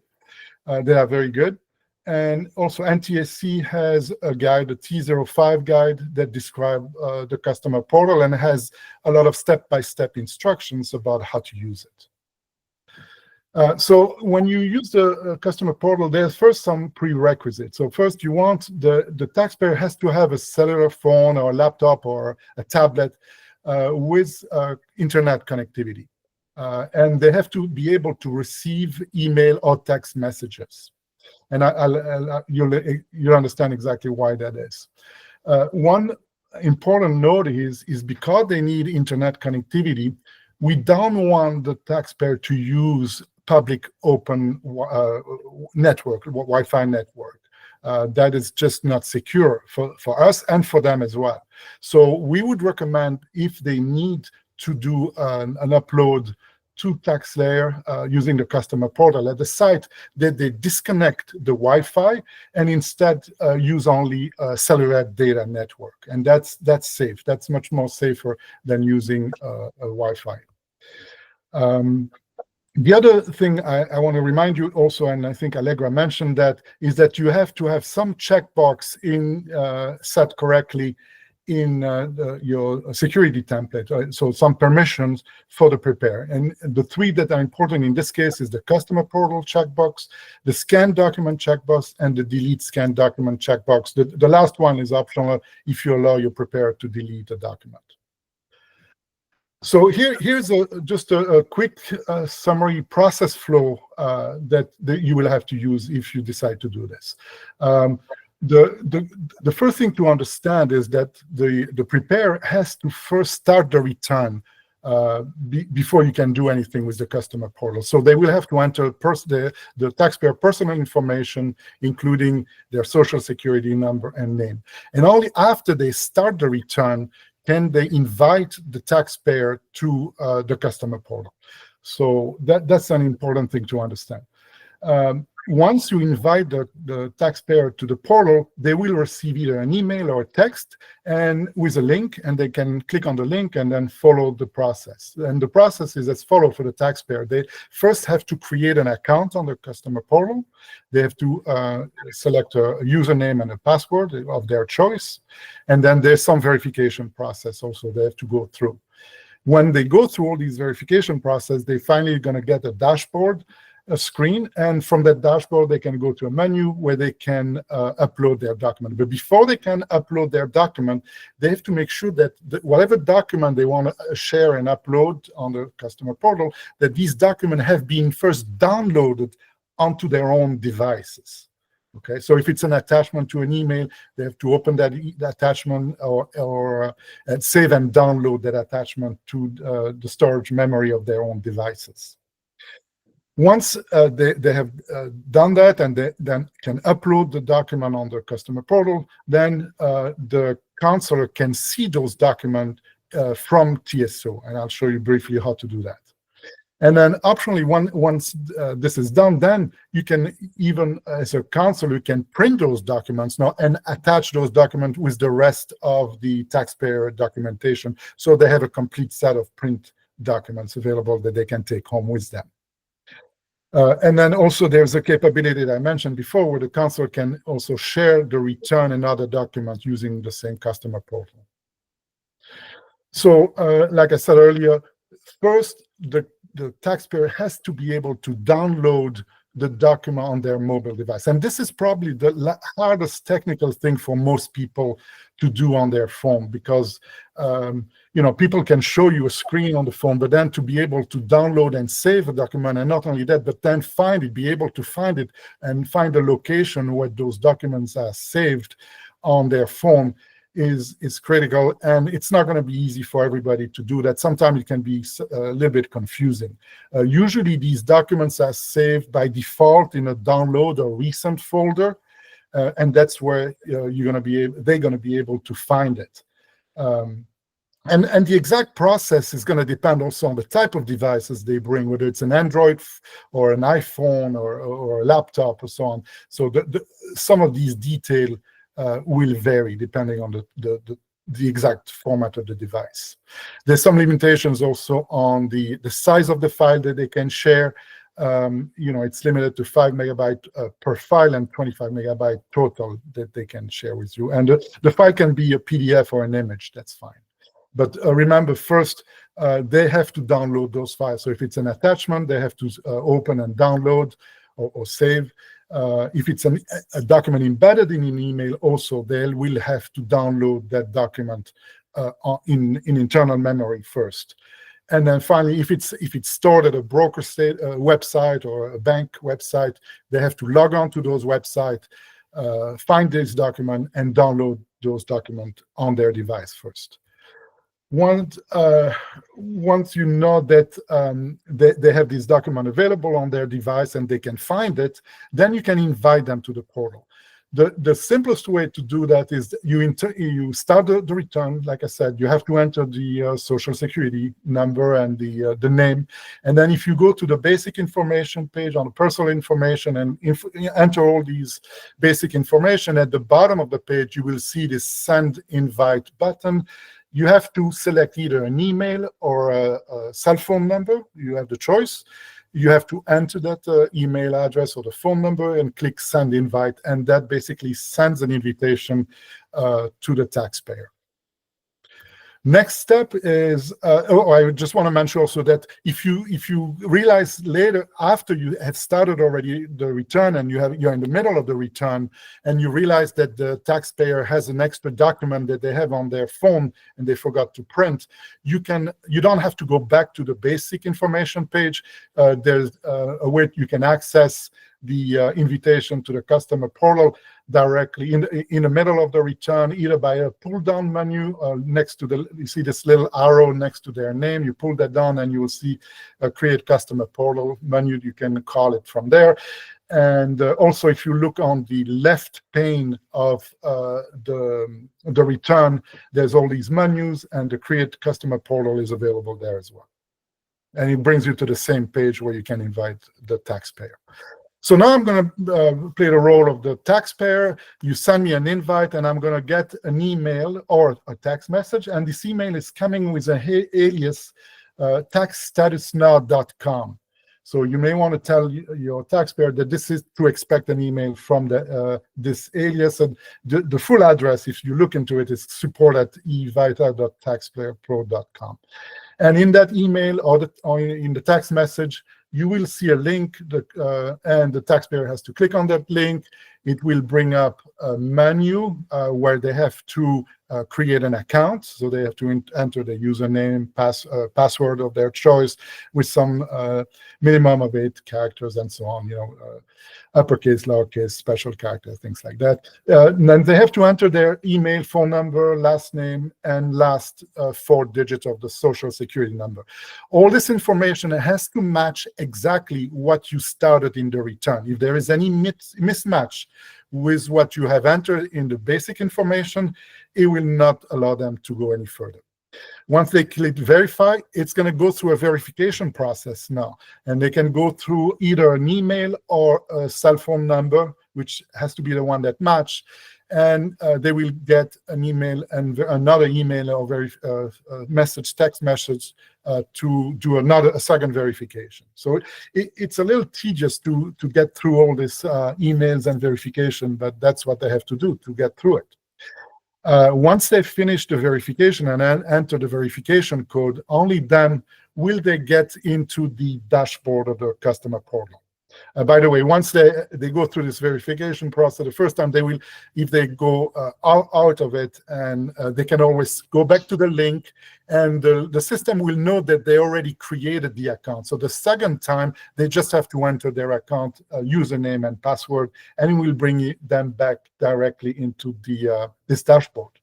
Once they're on the dashboard, it's a very simple dashboard. There's only 4 menus: home, my file, which is where they're going to go to upload documents. Prepare files, this is to view the documents that have been uploaded, that the preparer wants to share with the taxpayer. And then the last menu is for messages, where they can chat with the preparer. So if they go to my file and then click on view file, and then they will get this menu where they can upload document. They click on upload document. They get this window where they can drag or click on that drag file box. That will open a browser, typically, depending again on what type of phone they have. I have an Android, and it came up with different apps that I have to pick. And one, it's called Pick File. And I click on that Pick File, and then I can browse and find a file that I wanted to share with the preparer. So now I'm going to go back. So if they succeed to get through all this process, then the document is uploaded on the portal, and they can tell their preparer, my document, you should be able to see my document now. So the preparer, now, if they're still in the return, now they have to go to the scan document menu, which is also available from the pull-down menu next to the taxpayer's name. And this menu brings this menu scan document with all the files that the taxpayer has uploaded on the portal. So by the way, this is the same menu that is used if you were to scan document. And there was a question earlier in the chat about how to scan document. It's beyond the scope of this presentation, but if you have a scanner, you can scan a document. That scanned document then goes into a download folder. And then if you are in a return, you can then upload the scanned document into TaxSlayer. That's the same process. So, but it's the same menu, basically, whether you do this scanning process, and this is used, it was used during COVID, but there's still some sites that do virtual delivery, and they will use scan.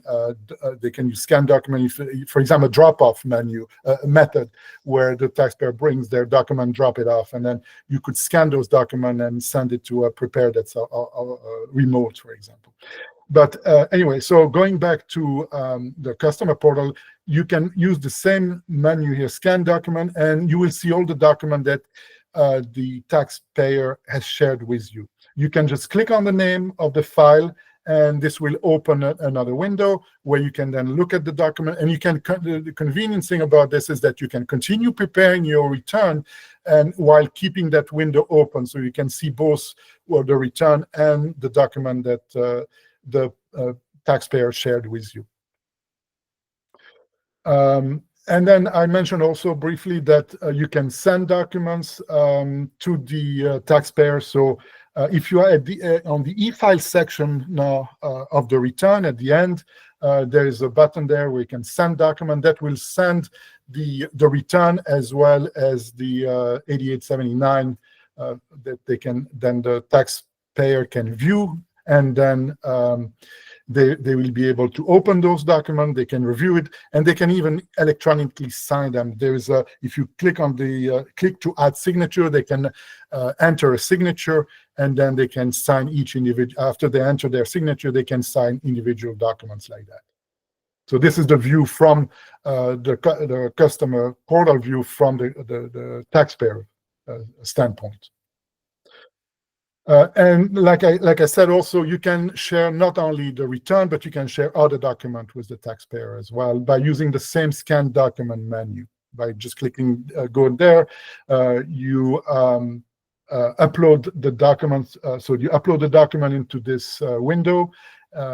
Any document that could be a form, could be anything else that's stored in the computer. And then once it's in TaxSlayer, then you can share it with the taxpayer by clicking Add to Customer Portal. And last and final thing is that in the customer portal, you can also send messages to the taxpayer by this chat feature that is located at the bottom of the return.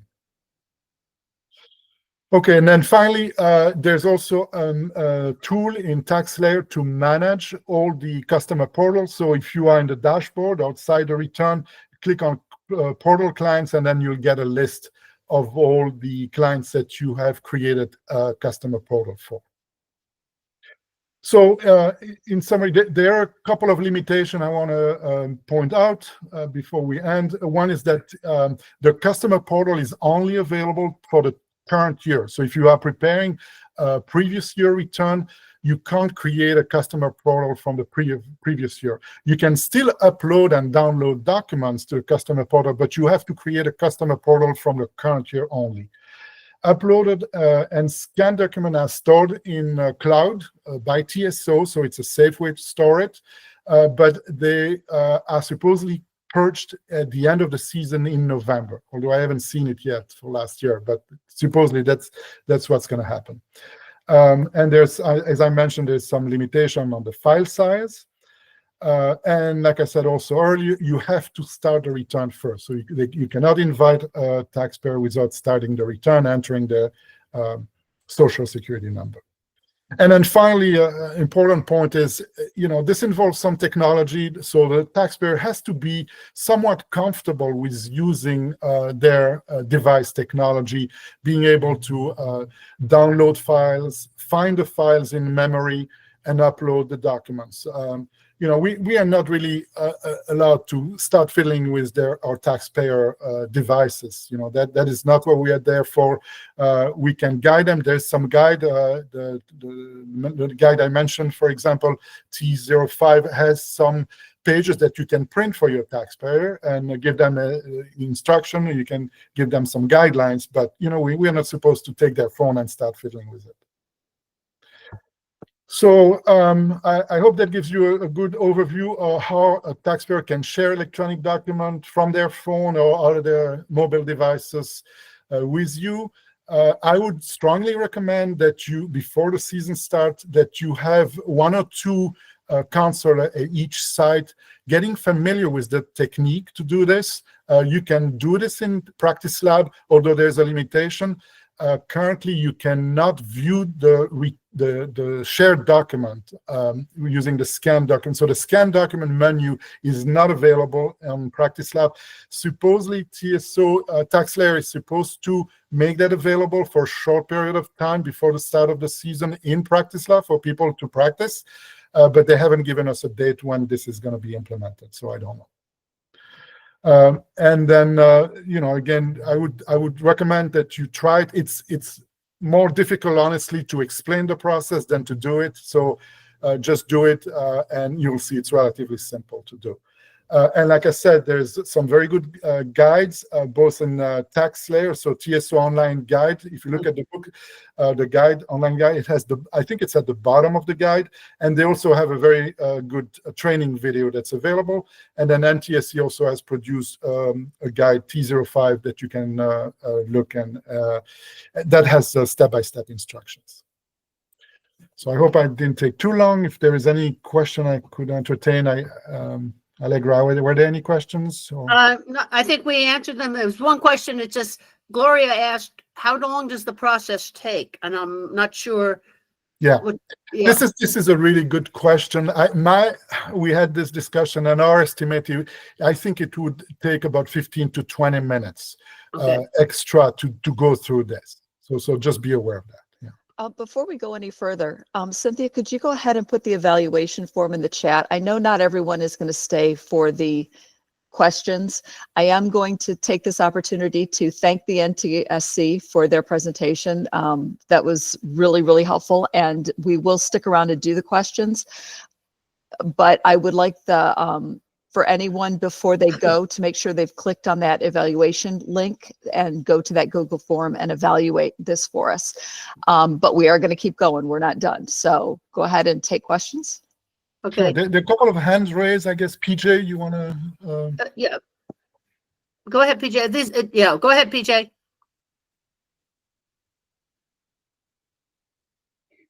Don't unmute. PJ, you're maybe mute still.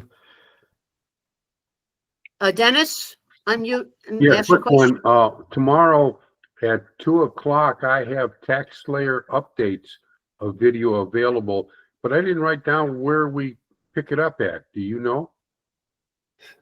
The video. Oh, you mean the enhancements? Yeah. Yeah, that's going to be in the practice lab in the bottom section on the videos. It's the very last video in section 6. Section 6. Okay, that's a live one, or is No, the live ones are over. It's a recording. Oh, okay, sounds good. Thank you. Okay. Ed asks, if you send a taxpayer their return electronically, do they still have to print them? Okay. I am not going to discuss consent forms. Okay. It is an IRS. They are enshrined in IRS law. Currently, they are required with all returns, and they are required to be printed. That's current. I cannot, can't. I know all the reasons we shouldn't do them. Okay, but we are not going to discuss it. They are in IRS law. I'm sorry to get. It's definitely a sore subject. Okay. Okay. PJ, did you figure out how to unmute?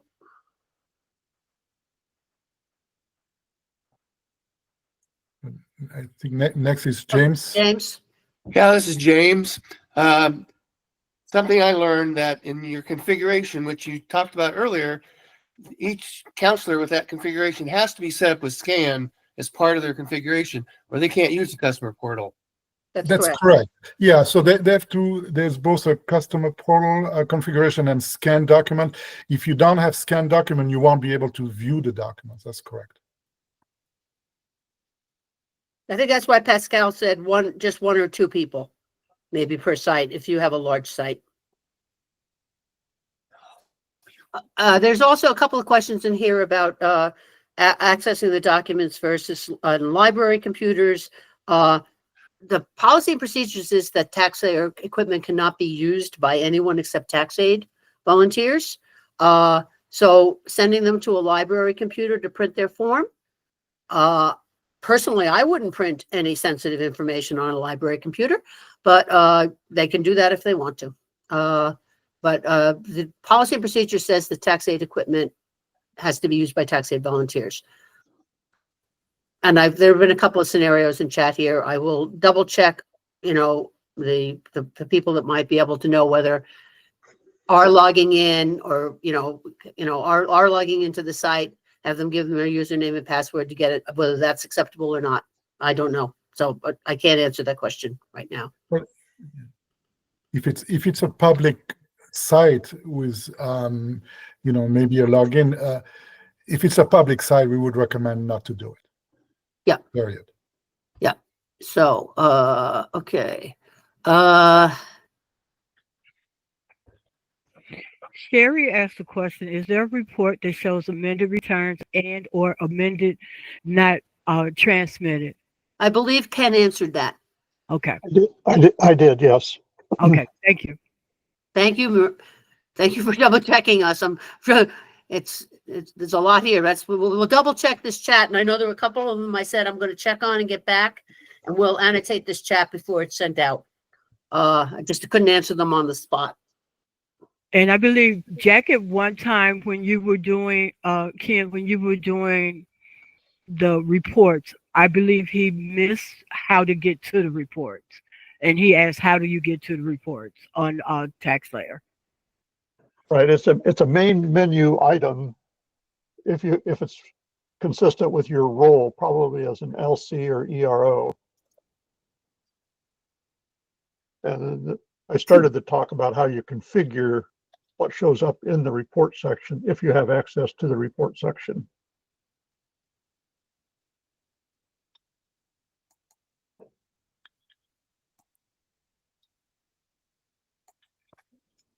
And does TSO automatically tag returns that have scanned documents? No. And that was asked by, I believe Sarah, but yeah. Is anyone that I didn't manage to answer who asked a question that I didn't manage to answer? Because I think I did answer that one too. But I'm answering like 5 questions later, so it's kind of hard to tell. Is there someone who asked a question earlier that did not get an answer, either in the chat or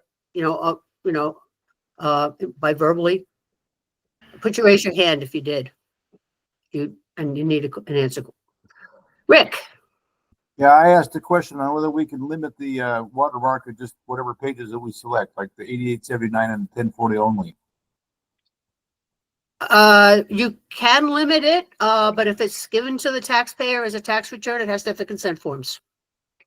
I understand that. I'm not talking consent. I'm just talking watermark. If I didn't want the watermark on all the forms, just the... Oh, watermark. I'm sorry. I didn't hear the word watermark. No, I think it's watermark is all or none, right, Ken?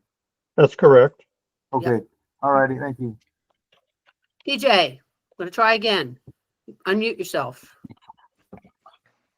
Yeah, my computer completely kicked me out as soon as I was done answering my question, so I haven't heard anything since then.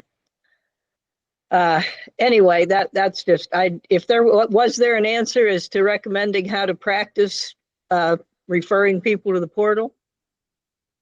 There's a document there is a document. We have a 1-pager in our document, and I think there's a separate I think it's been pulled out as a separate document that can just be printed and given to the taxpayer. For us, it was recommended we practice it ahead of time. That's what I was wondering. So for practice, you can use a practice lab, but it has currently a limitation that you can create a return. You can then send an invite, and then you can send it to yourself to your cell phone, and you will see the invite on your cell phone.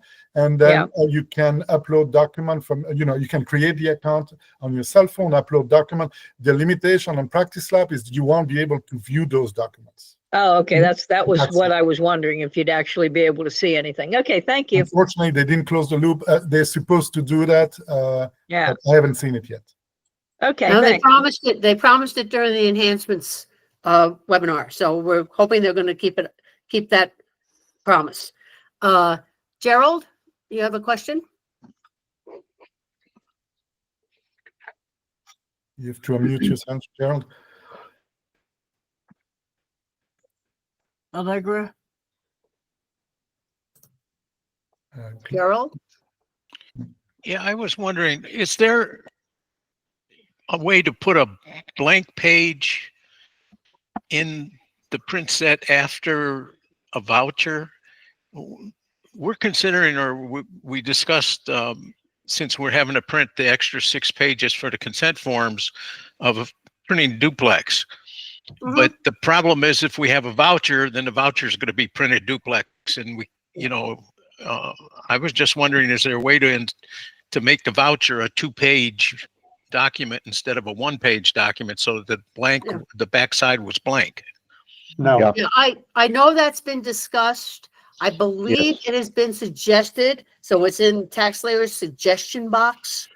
But as far as I know, it has not been implemented. What I do to print my voucher is I just print that page with the voucher. So I print the entire return, and then I go back and print just the page of the voucher. Okay. And what I do for the federal is that they've got the instructions on where and how to send it. I print those two together back to back.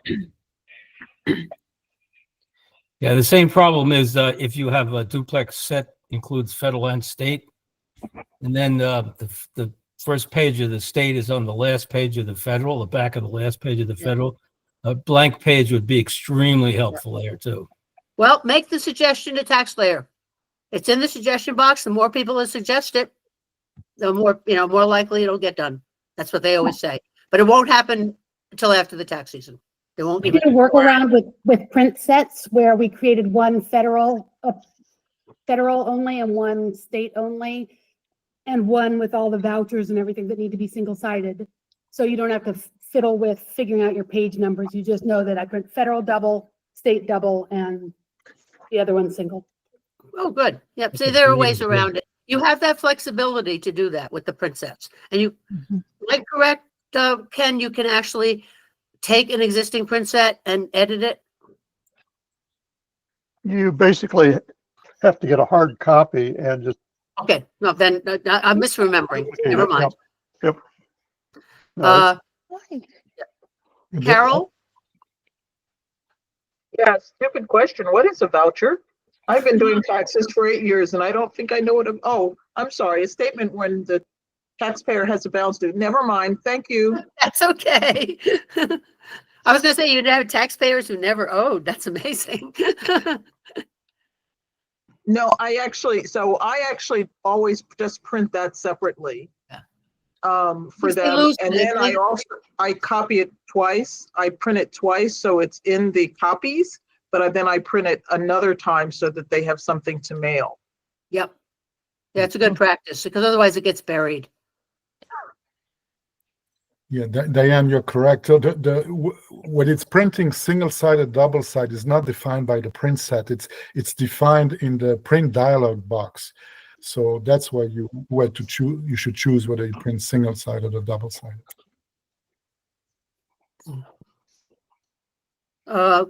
Casey Reynolds?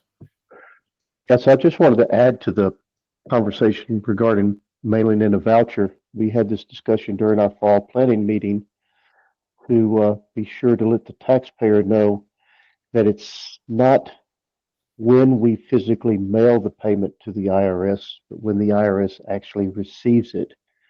There was a misnomer that if you mailed it by April 15th and had a postmark of April 15th on a return with balance due, that it was all right with the IRS. But the IRS says, no, we didn't receive it by the due date, and so therefore you will receive a late payment penalty. So they stressed letting the taxpayer know that they should at least try to get that, if they don't use direct debit, get their voucher mailed at least 10 business days prior to April 15th to ensure that they don't incur any penalties. Yep, you're right. I think I heard that too during our planning. And the other thing is that direct debit, they should not do on April 15th either. They should do it a couple of days ahead so that they can be sure it went through. Unless they're there at the last minute. Yeah, well, then it's on them, not us. Yep. We can just tell them this is what's going to happen. So, I'm just saying, hopefully we're done with questions.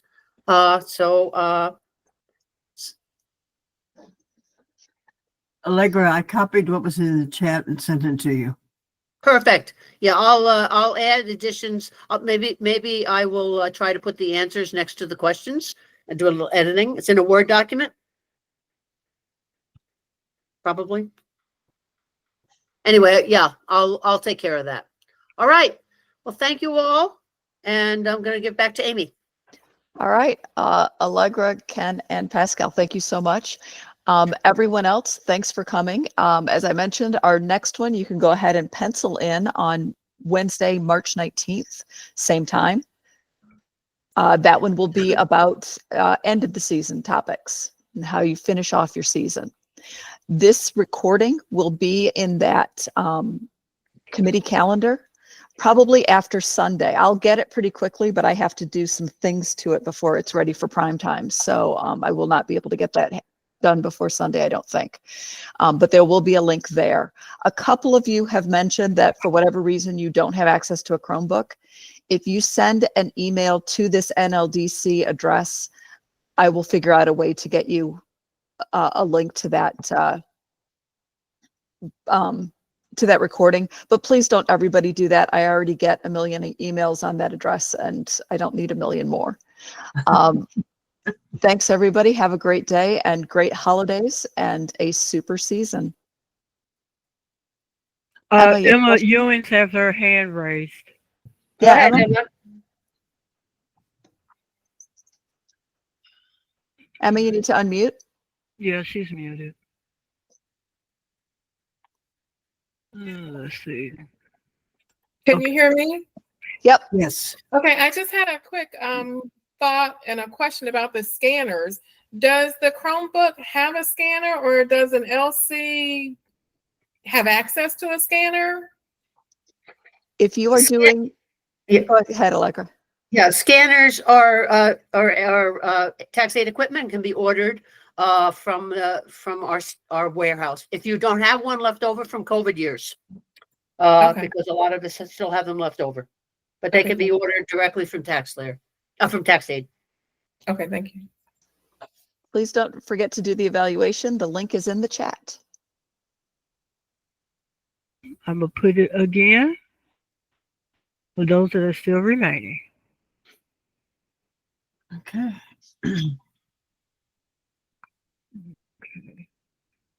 Copy.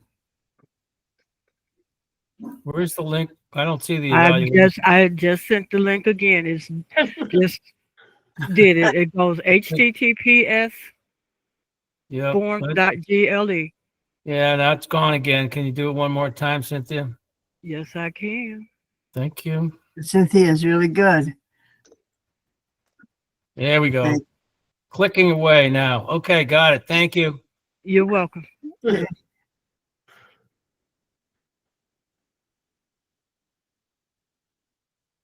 Okay, Amy, I'm going to assume that we're not going to get any more questions. You're good to go, Allegra. Oh, okay. You've done a Thanks, yeoman's work Ken, today. Ken and Pascal are still on. I don't know if they are. Thank you very much, guys. And Ken thank you. has the slide. Ken has the slide presentation, so he should send it to you. Okay. Yes. Thank you. Allegra, if I she got off, but if I have questions, I know who to call, Donna. Mm-hmm.